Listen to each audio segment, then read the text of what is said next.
Acheté sous l'ancienne législature, le Carmel de Matagne, la petite, doit être valorisé et rentabilisé. Ce à quoi s'attelle la nouvelle majorité? Pour cela, le complexe dans son ensemble avait besoin de travaux d'aménagement. Certains sont en cours, d'autres sont terminés. C'est le cas du parking. C'est-à-dire qu'on a veillé à avoir un accès plus aisé pour les personnes âgées, par exemple, aussi pour la disposition des véhicules. C'est plus simple d'avoir un parking intérieur plutôt que d'engorger les rues avoisinantes. Un parking largement subsidié, encore à aménager, les plantations et un parcours didactique. Également bénéficiaire de subsides, la rénovation de 2 salles de réception. Elles sont ouvertes à tous, capacité d'accueil une centaine de personnes. Réception, mariage, colloque, avantage du Carmel, on peut loger sur place. Puisque nous avons 35 places disponibles pour un prix tout à fait raisonnable et nous servons même le petit déjeuner le matin. Un petit déjeuner préparé par Florence Véronèse qui n'aime pas les interviews télévisées mais qui met toute son énergie dans l'accueil.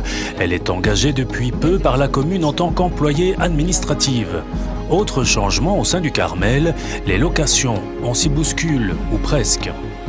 On a l'école de danse Variation qui donne des cours 2 jours par semaine. On a Oxygène avec qui on a une collaboration, donc ce sont toutes des locations, c'est quand même des fonds qui rentrent. Nous avons loué l'habitation de l'ancienne conciergerie, c'est aussi des finances positives. Et bien c'est vrai que les locations semblent se multiplier, que ce soit au niveau gîte qu'au niveau donc, de l'ensemble du bâtiment. On a eu ici une université, donc 37 personnes, enseignants et étudiants, qui sont venus passer le week-end pour une formation. En projet, 2 gardiennes d'enfants vont bientôt installer leur activité dans une aile du bâtiment. Bref, Rome ne s'est pas faite en un jour, mais qu'on se le dise, ça bouge au Carmel. Moi, je croise les doigts pour que ça continue et puis voilà, que ce ne soit plus un gouffre, mais que ce soit quelque chose, si pas de rentable, quelque chose qui arrive à une opération nulle financièrement. Voilà. En attendant, si vous ne les avez pas encore vus, sachez que le domaine du Carmel accueille en ce moment les sculptures monumentales de l'artiste montoise Hilda Bogaerts. Précisons enfin qu'il est question d'organiser ici courant 2015 une journée porte ouverte.